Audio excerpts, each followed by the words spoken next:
This has been an interesting year, Bernard, in terms of not just the global whiskey sector, but the Irish whiskey sector. What's it been like from your perspective? An interesting year in that, I suppose, first of all, we've come into this year, 2020, and Irish whiskey is on fire and has been on fire for the past 10 years and more. And you would have been aware of that, Mark, with the recent IWA, Irish Whiskey Association report released today.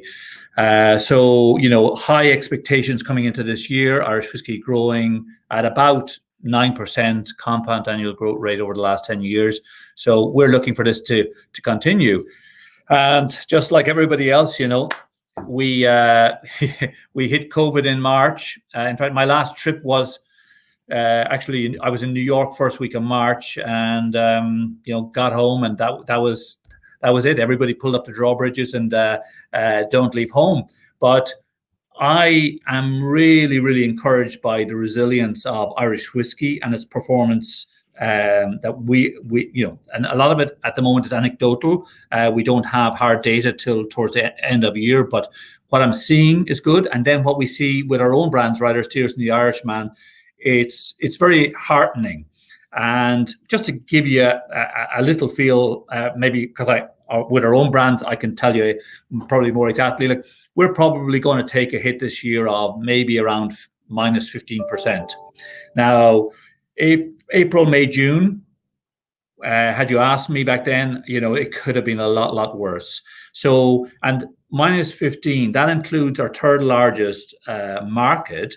So if you think, for us, USA number one, North America in general is a big part of our business, but the Russian market and then the Greater Russian area is number two. But travel retail, huge part of what we do. Number three, gone.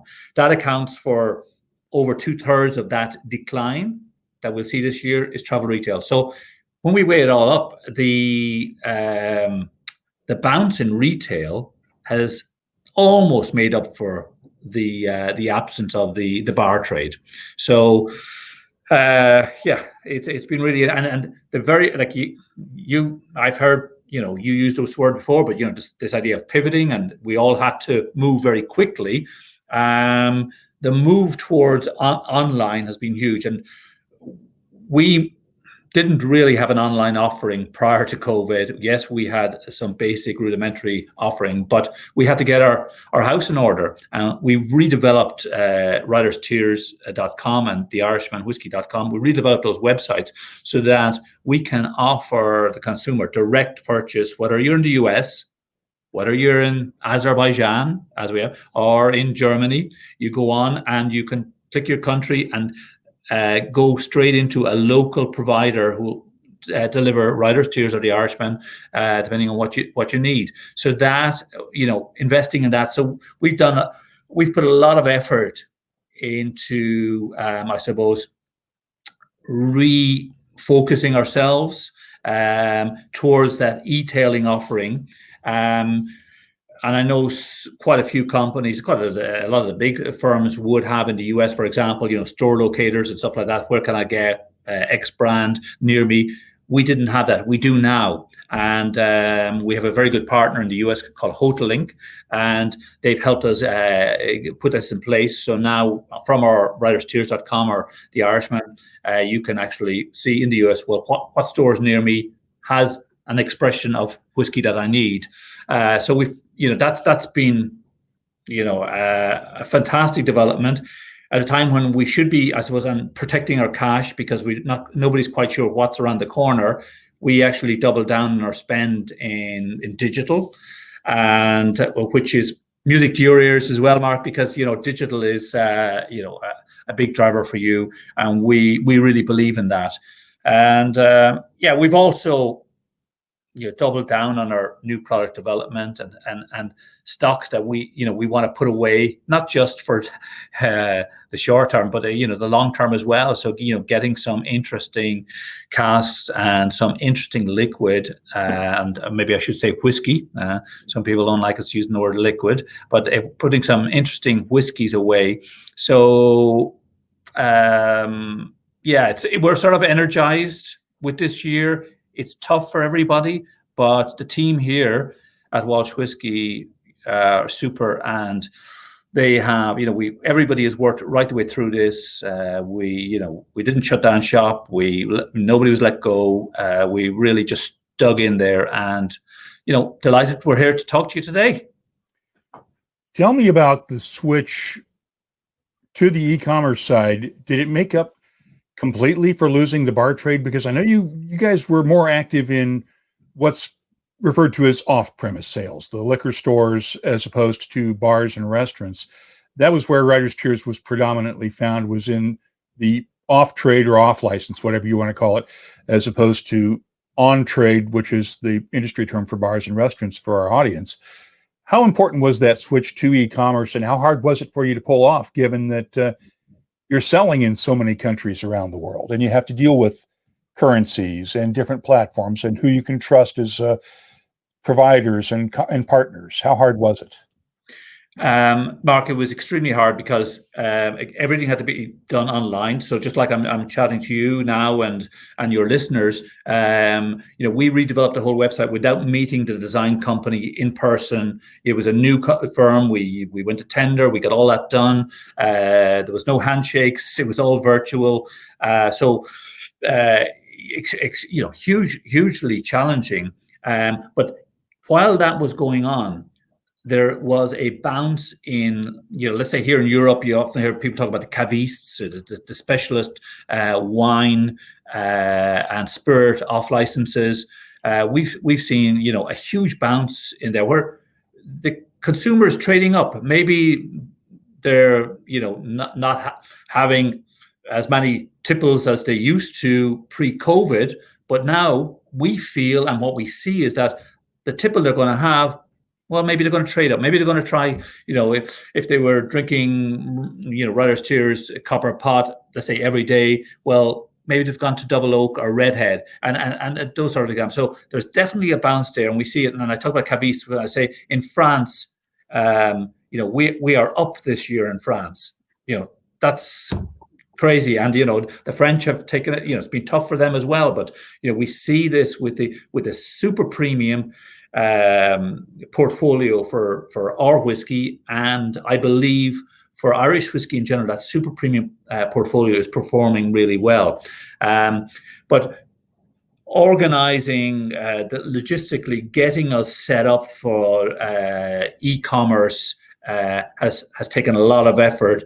We will really start to see the payback on that, Mark, I believe, from January next year. So we only went live in October. We're already seeing the pickup both in North America and here in Europe, but the dividends will come next year. So the ground we've made up has come from the old traditional retail, the off-license, the specialist wine and spirits shops. That's where we've made up a lot of ground.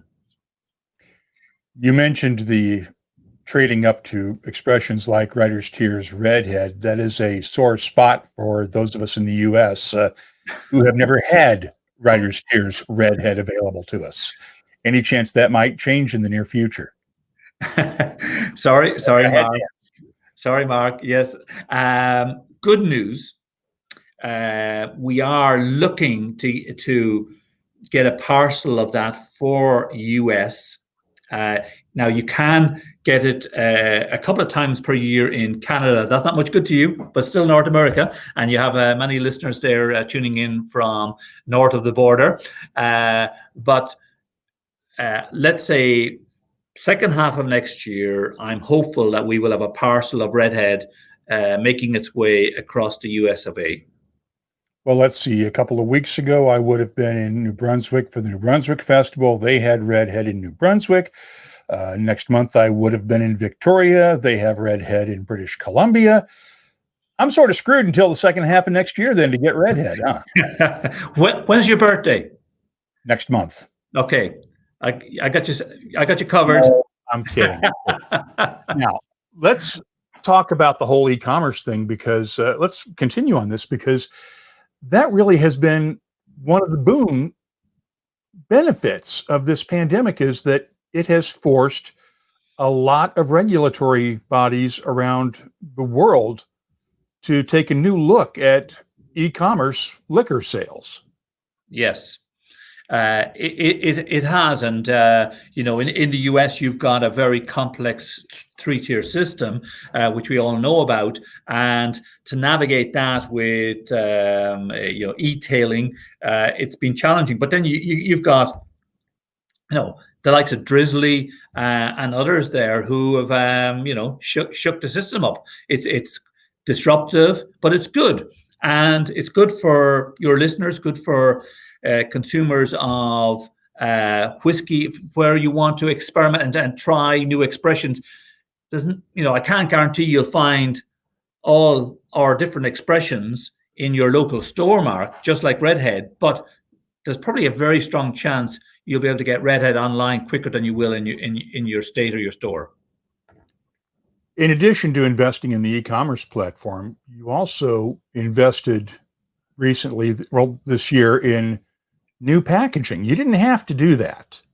And I'm sure that was an expense you probably didn't really want to have to make in the middle of this. But new packaging, switching from screw caps to corks, what went into that? Because that's something we don't talk about very much on the show. And when listeners and viewers see that new packaging, they do notice it. Yeah, let me just grab even for myself here. So voila, a new bottle. But for the last, I would say for the last 2 years, I was keen to take Writer's Tears on the next leg of its journey, but I was very nervous because we have a lot of fans out there who like our current pack and just do not want me to touch it. And this is something I would have heard time and time. We have not changed the bottle or pack since inception back in 2009.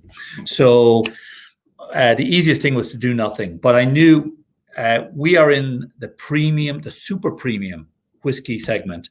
And I think while Irish is doing very well, it's outperforming, say, other super premium whiskies in its growth rate of 80. It's got 18% compound annual growth rate over the last 10 years. It's fantastic. But I look at the packaging and think, we need to be boxing much bigger than we are.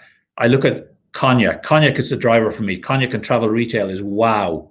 They really set the bar high in packaging. And we, Walsh Whiskey, the Irish whiskey category, needs to sort of up its game. So COVID was the driver because, come St. Patrick's Day, it was locked down. Everything was just going into just shutting down. We have lots of great people, lots of energy. We picked out a number of projects, and this was one of them. Well, if we're going to be shut down for a while or locked down, let's keep ourselves busy. And this is a project that we just drove right through, and it's been. I've lost a lot of hair, but it's just fantastic to be able to get that through. And in the 5th of November, to get the new pack out there has been fantastic. Now it will take. It's actually on its way to North America. So in the US, some stocks have arrived, and they will trickle out through New Year, and the same in Canada.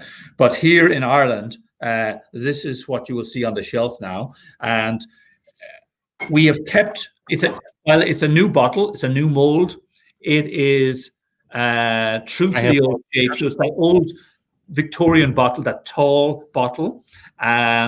We have embellished the glass, so you've got the Writer's Tears name cut into the glass bottle. You've got a glass tear on the bottle, which when you can feel that when you just rub your finger over it. Yeah. We've also you've got a nice wedged glass there. Also, you will see that we've brought in for the first time on Writer's Tears more technical data, more technical detail from copper pot all the way up through the expression. So that's on the neck label. It talks about the grain type, or barley times distilled, casks used, and then some nice, I suppose, subtle features. We've got a little writer's tears, WT cut out on the label. I love that little feature. And we've taken a little extract from James Joyce's book, Portrait of an Artist, and that's a blind emboss on the label here.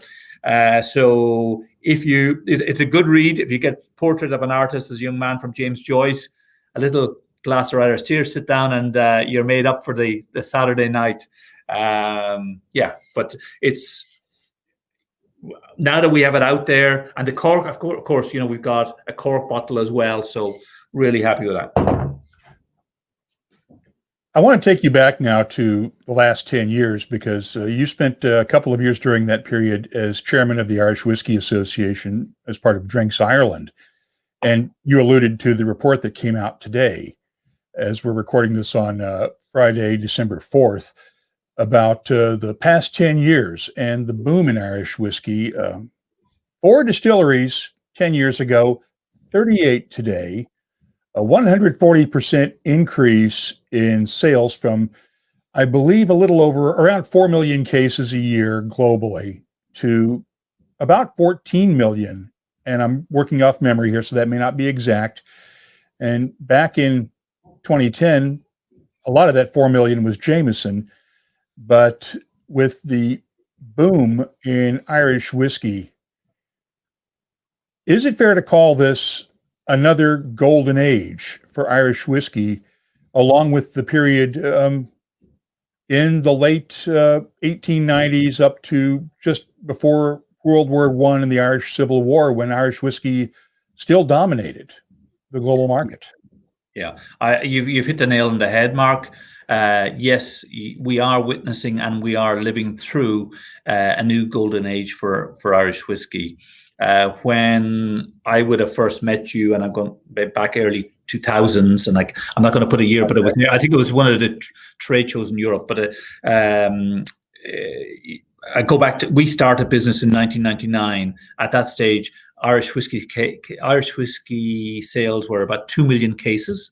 Yeah, they went from 2 million over the next 10 years to 2010 to about 5 million cases, which was phenomenal. But I can tell you, in 2010, and we were one of the few independent whiskey companies in Irish whiskey at that stage. You still had 4 distilleries in 2010, but nobody really was asking for Irish whiskey. I visit bars and everybody will tell you, we have our whiskey, and you can take a look, and it's Jameson, of course, and maybe 1 or 2 of the others, the Bush or Tullamore, maybe. But everybody was happy to have they've got their vodka, and they've got everything. It was a very tight shop. But from then on, for the next 10 years, you've seen the back bars in the US, we've seen them here in Ireland, change drastically and dramatically, because consumers, the seeds that were sown between 2000 and 10, you had it with the bourbon boom and the interest in all things bourbon. That was now migrating to Irish, and the experimentation and the interest in Irish. So from 2010 on, we started to see an interest. Oh, tell me more about Irish. So what do you mean there's 3 styles of Irish whiskey? Well, yeah, isn't there just malt whiskey, and there's blended with grain, yes. But tell me about pot. Tell me about single pot still whiskey. So this was all new and exciting. We were like, this is sort of crazy, but in 2008, Mark, we were the first company to bring out a commercially available cask-strength Irish whiskey in 2008. The Scots have been doing this for decades, but up until that point, there was no demand for it. But I suppose it was a small pool of Irish whiskey, was a very simple strand, if you like. And I saw our job was to broaden out the taste profile for Irish whiskey, to really make it interesting and dynamic, and start offering to the consumer expressions that hadn't existed. And for me, that was easy, because we were going from a very simple stream, and so it really kicked off in 2010, the momentum. And I remember I was a member of the Spirits Association. There was no Whiskey Association in 2010, and 4 or 5 of the major drinks players in 2013 had put a huge amount of effort into trying to agree what the definition, the technical file for Irish whiskey.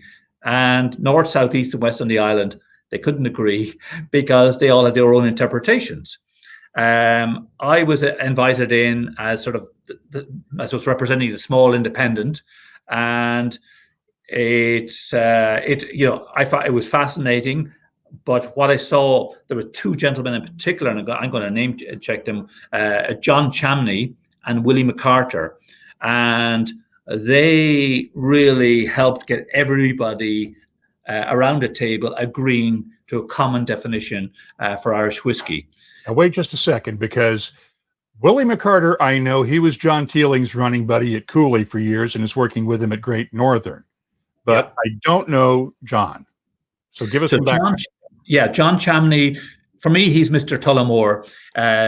John was the man behind Tullamore Dew up until C&C owned it, Tullamore Dew. C&C sold it to William Grant, and at that stage, John took, if you like, his retirement, early retirement, let's say. And but he stayed on. He was a wonderful ambassador for Irish whiskey, and he stayed on to ensure the handover of Irish whiskey, if you like. And he did a lot of work and helped us here at Walsh Whiskey. Super, and is on our board actually here. So we're delighted to have John working with us. But he brings a lot of knowledge and a lot of passion to the whiskey industry. But himself and Willie knew that the best thing for Irish whiskey was to agree this common file, so we could actually protect what we have. We have this golden goose called Irish whiskey, but up until 2013, there was no agreement on this. So in 2014, we set up the Irish Whiskey Association, and contrary to common belief, people believe, oh, well, it was the big boys set this up and only they would benefit. But there was a little guy called Bernard Walsh in there, and we got a fair deal out of this. The Irish Whiskey Association is one company, one vote. So whether you're the largest multinational or the smallest whiskey company, as we were at the time, we were the smallest. Now, thankfully, we've grown over the years, but we still consider ourselves a small family business. But we have the same vote as the next man or woman sitting beside us. So that was really important. And also the rotating of let's say, the board or the chairmanships for the Irish Whiskey Association. So up to this year, so every 2 years, so the current chair is David Stapleton from Connacht Whiskey, representing the small distillers. And the incoming chair will be John Quinn of Tullamore William Grant, representing one of the large multinationals, and that rotates every 2 years. So extremely fair and open and transparent, and it was all about to make Irish whiskey a category again. This was to broaden out the appeal of Irish whiskey, the taste profile. How are we going to do that? We need to get more people involved in the category, making great whiskey. So the more distilleries, the better, the more whiskey companies, the better. But get them inside the tent of the Irish Whiskey Association so we could grow together. And the remit was very simple: was to promote the category, was to protect the category, and to support the new whiskey companies, the new distilleries that were coming through. And it's worked amazingly well. And we got a lot of help from our friends in the Scottish Whiskey Association, but they were amazed at how not only were we looking at the whole protection of the category through the GI, geographical indication, but we were putting equal amount of weight behind the supporting of the new entrants. Getting, no matter how small you are, get in here and we'll support you in terms of knowledge transfer and sharing, the global promotion of Irish whiskey as a category. So it's been a really successful 10 years. And we should also credit the chairman that followed you, since you were the original chairman, 2014 to 2016. Colin Egan from Bushmills was your successor between you and David Stapleton, correct? Correct. Well, I suppose incorrect in that Peter Moorhead was actually from Irish Distillers, was the first chair. Peter got within months of him being first chair, he got promoted to Pernod Ricard head office in Paris. So I was next in line. So because I was representing the small firms, so I then chaired for the inaugural years of 2014 to 16. And then Colm came in representing the large firm of Bushmills. Colm had a wonderful tenure chairman. But what I loved about this is that Colm is working in Bushmills in the north of Ireland. I'm working in the south of Ireland. But in whiskey, there is no north-south. There is no border. Yeah, and you'll see this in the report that was produced today. It's an all-island category.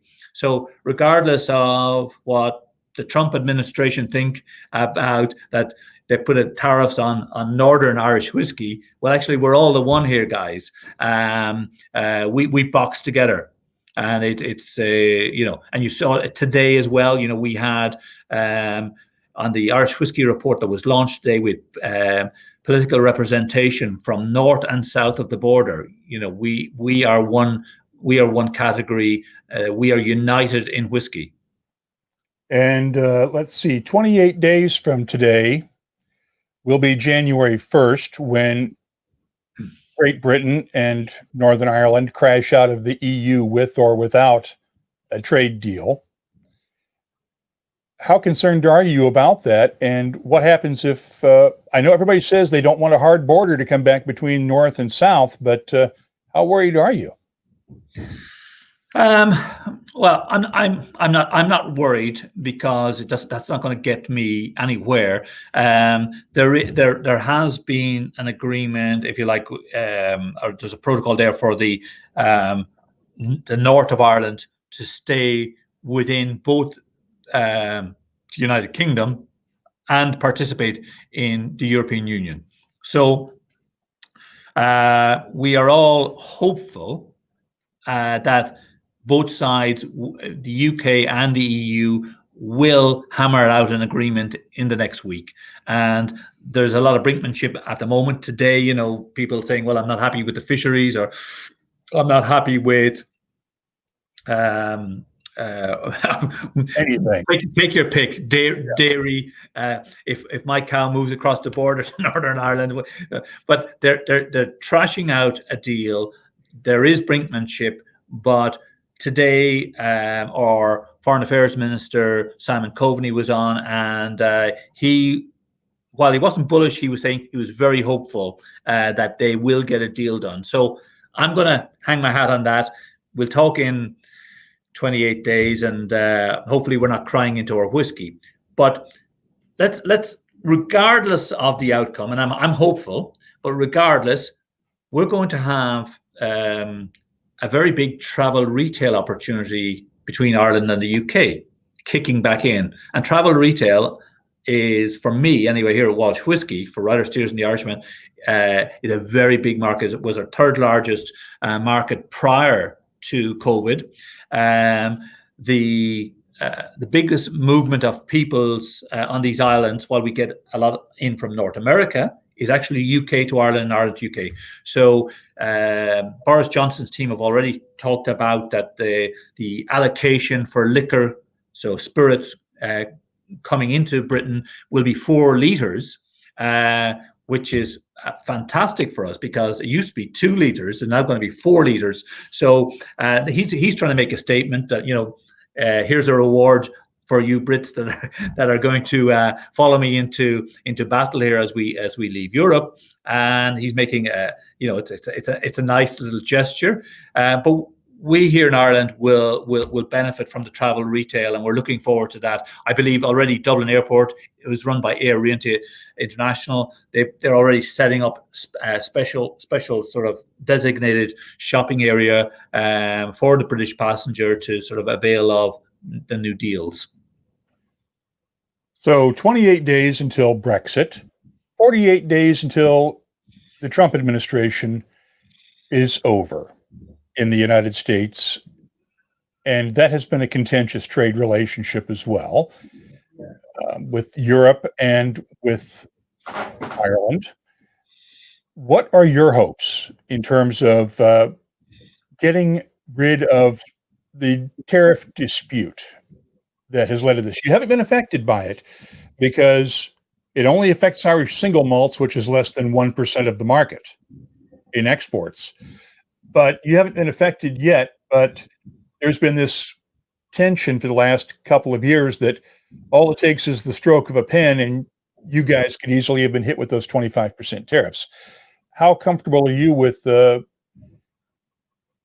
detente, if you want to call it that, when President-elect Biden takes over? Mark, I suppose just maybe to correct me, it's not Irish single malts. It's just whiskey from north of Ireland. So it's Northern Ireland single malts. Yeah, so it affects Bushmills. Yeah, so which is in one way for us, it's a faux pas. The Bushmills is Irish whiskey, is part of the Irish category. But anyway, it's the Trump administration decided that they would target them unfairly. So I'm extremely hopeful, and I was speaking with William Lavelle yesterday, and he sort of has given me hope, that the Biden administration will look to work with Europe, because tariffs between Europe and the US serve nobody. Europe are wrong with tariffs. North America, USA, wrong with tariffs. It's good for nobody. So they need to come together. They need to hammer out a deal. What we see with US bourbon here in Europe, it's a shame, absolute sacrilege. Shouldn't have happened. So we need to right that. It does nobody any good. It hurts the consumer. It hurts the consumer. And it hurts in the US. It's hurting the small distiller. A friend of mine represents here in County Carlow in Ireland, represents a rye whiskey in the US, and a small distillery, and it's very, very difficult for them here in Europe bringing rye in, and but likewise for distillers in Northern Ireland, you can imagine there's some new distilleries. So we've gone from 10 years ago to 38 now. Most of them are small artisan craft distillers, and they are the ones that are being singled out. But these are political decisions. Mark, that in Ireland we pride ourselves with very, very good relationships with the US and with both sides of the aisle, the blue and the red. We are always happy to work with either side. We do have good relations with the Biden camp, and I say we, the Ireland Inc. And you might know that Joe Biden, President-elect, has mentioned about his Irish roots and ancestry, and they're quite strong and deep. And he was here in 2016, let's say. I think he was here in Ireland, and visiting where his family was from, both on the west coast of Ireland and on the east coast, two different houses there. So that aside, there is a lot of hope. There is a lot of hope. And stop pointing fingers. Europe, you're wrong. US, you're wrong. Listen, both get together. Tariffs are hurting the consumer. They're hurting the small craft distiller. You alluded a few minutes ago to Writer's Tears being one of the first cask-strength whiskeys in Ireland in many years. Looking at my Twitter timeline today, there is a whole discussion going on, and once again, we're recording this on December 4th, with the hashtag Cask-Strength Crusade. It was mentioned in the IWA report, this desire among Irish whiskey lovers, particularly for more cask-strength expressions. As we all know, most of the basic Irish whiskeys are bottled at 40%. And there's a desire for something stronger out there. Explain why we don't see more of this. And it's all down to taxes, right? Well, yeah. Well, yes. I suppose the tax is per percent of alcohol. You're going to pay more in the Irish domestic market. We should explain. Sorry. In the Irish domestic market, it's the taxes. Yeah, well, taxes in Ireland, we've got the second highest in Europe. So I think only Finland beat us, and there is a very strong anti-alcohol lobby here, Mark, in Ireland, unfairly, and we, the small producers, especially, we are hugely affected by that. So having whiskey brought out at the regular 40%. Is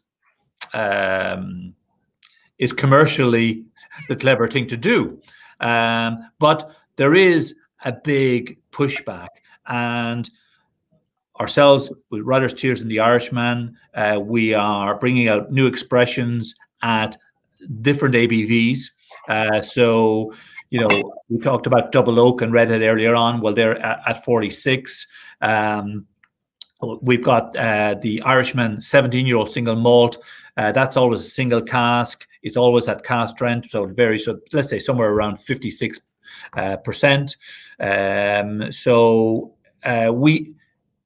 This is all part of the job that I have to do and the Irish whiskey industry to do, is really broaden out the taste profile of Irish whiskey, get the consumers tasting at different strengths, at different styles, different casks, really work that hard, and then see where we're at. Don't critique Irish whiskey till you've tried the different expressions. But we're winning. It's that there's a desire for stronger ones. They just they want the Irish consumers, that the whiskey nuts, if you want to call them that, our listeners out there and viewers, they want stronger whiskey, and can't argue with that. But no, you can't argue with it. And the reason behind it. Yeah, and we're at Walsh Whiskey, we have consistently been trying. Our aim is over deliver for the price point. So yes, we're super premium whiskeys, but we're not. We want to give you better value. So give you something special in the bottle. So, for example, Writer's Tears Copper Pot has got the single malt and single pot, 2 star ingredients. It's a wow whiskey. So give them more. The double oak, 46%. The one I love, and I mentioned earlier, the Irishman, 17-year-old. Right, the price point. It's we could probably charge double. I'd say that. Please don't. Purely the fact that we've only 3 casks every year we release, but we don't. We have it at a very affordable price. So give the consumer more. They'll come back. They'll pay you back. They'll keep coming back. Let's bring the discussion back around to politics for just a second, and COVID and public health, because while COVID wasn't responsible for the public health (alcohol) bill that was passed under the previous Taoiseach, that law is taking effect gradually, and it is affecting how you can market your whiskeys in Ireland in the domestic market. Have you seen any changes yet that really affect the way that you can sell in Ireland? Some small, subtle, but say nothing heavy-handed at the moment. But a simple one would be, let's say I go into my local supermarket, and you've got the drinks aisle, and you'll have wine down one side and spirits down the other, and then in the middle maybe the beer, the beer drops. So, but at both ends of the aisle, it's gated now. So that's one thing. So you can only go in between certain hours. So the hours haven't changed. It's just that there's a gate there now. So it's a barrier, and there's nothing wrong with that. I don't personally, I don't have an issue with that, because do I really want kids rambling down the drinks aisle? No. So that's okay. On labeling, there's nothing that's come through yet on labeling. There's a few issues outstanding there yet, and with Europe. So we'll have to see. But as of yet, it's not affecting Walsh whiskey anyway. I would say on a day-to-day basis. And by labeling, let's explain. That's the big health warning that the government and alcohol advocates want on the front of every bottle. This big alcohol is dangerous to your health. And yes, it is, but in moderation, it doesn't appear to be. But that would really affect the way you could market, right?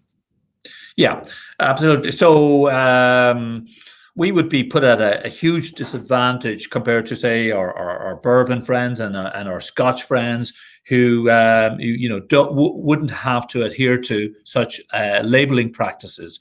So if you think of in the US, you've got quite a large government warning on the back labels. So if you pick any bottle behind you, you'll have quite a large government warning. I am looking for it on here right now, and oh, wait a second, because this is the UK 700. It's important. It's not there, but let me pull up the. Yeah. Oh, that's another UK 700. Okay. You will have a large warning sticker there.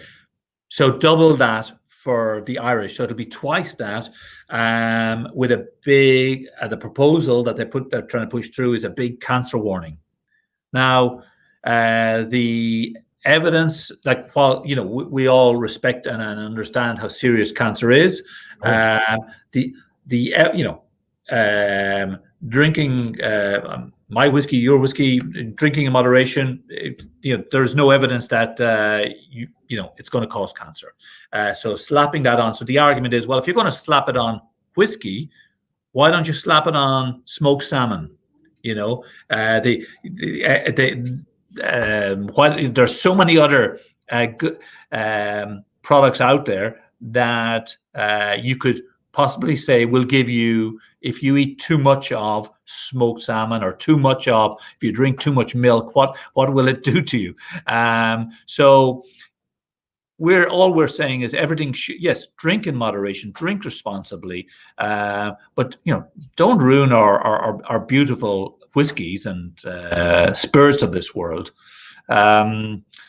It's like, I really get a feeling of what it must have been like in the Prohibition era, and I just hope that we here in Ireland don't slip back to that. I see a lot in North America with control states talking about maybe moving to more open systems and things like that. Well, sometimes in Ireland, I feel that they're trying to push us into that Prohibition era and control state. We don't want a nanny state. Final question. We just saw the report for the last 10 years. Give me your predictions for the next 10 years. What are we going to look like in 2030? For Irish whiskey? Yeah. And the industry in general. Yeah. So for me, the whiskey distillery expansion will continue. So at the moment, let's say we have 38 distilleries. In 10 years, it's phenomenal. But when I look at Scotland or look at the US, I think, well, it's not a lot. It's not a lot of distilleries. Why do we need distilleries? It's to give us that breadth and depth I spoke about earlier. That's why we need more. The challenge is for the small distiller, because most of these are small distillers, is to build route to market, to build brand. Why? To get money to pay for what they've just done. That is a challenge. And I do see sort of a right sizing. Yes, there'll be more distilleries and more brands and whatever else, but I do see a right sizing in the next 5 years or so before we move on to the next plateau. So some distilleries might change shape and size and owner. So I definitely I hear about that, and I do see it happening.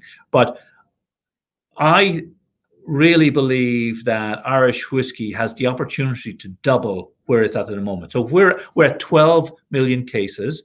It's a lot for Irish, but not a lot in world whiskey standards. We will be somewhere north of 20 million cases in 2030. In the next 5 years, we will surpass Scotch whiskey sales in the US. We've already surpassed the single malt Scotch sales in the US. We will surpass, and that will be a momentous, that will be a milestone, and we got to mark that. And I'm going to say 5 years. The momentum behind Irish whiskey, the trend is showing that is going to continue. But here's the interesting thing, Mark. Irish is nowhere in Asia and is nowhere in South America. And we take our Scottish friends, they have big investments in Asia and maybe less so in South America, but they are there as well. So we're coming. It will take a few more years, but Irish whiskey, there's huge growth potential for us in Asia. And we have yet to plant that flag. Just a final thought. I know that you knew Mary Ferreter, and it had to have been a shock to hear of her passing this week. She really was a treasure for the entire Irish whiskey industry, right? Yeah, I'm glad you mentioned that, Mark. And I'm just going to raise a glass to Mary. You can't see me maybe, but I'm just raising a glass to Mary. She was Peter White down in Dingle in Dick Max spoke to me yesterday, and he says she was the mammy of Dingle whiskey. She really was a mother of Dingle whiskey. She super person, great energy and enthusiasm, and you will know her. She spent a lot of time in the US in recent years. A great ambassador, and we'll miss her hugely. She hosted me on last May of last year in 2019, along with a group of writers and bartenders for about a week between Dublin and Dingle. And just riding in the van with her from Dublin down to Dingle, you could see the smile on her face get bigger as we got closer to Dingle. And then you come over that ridge in the mountains and you see the town down by the water. And she had so much pride in the town of Dingle and for the distillery, and just a real sweet lady, and our condolences to her husband and her entire family. But yeah, I'll join you in raising that glass anytime, Bernard.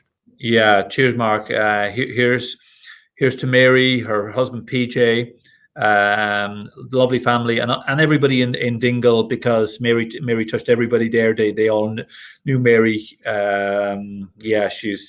She'll be deeply missed, and her job was, Mary could have gone on for another 60 years. She had that much energy and enthusiasm and passion for the whiskey and the job in hand she saw she was doing. So if anything, briefly during that trip while we were in Dingle, I think he stopped by the hotel once just to check in with her, and we saw him briefly, but just a tremendous loss. Yeah. We have to now remember Mary, and while we go on for the next number of years, we will we'll do this for Mary as well as ourselves, creating that bigger Irish whiskey category that we know we can. So Mary, a proud Kerry woman and Irish woman, say, the Irish are here to stay. We're going nowhere. Sláinte, Mark. Sláinte, Bernard. Thank you again.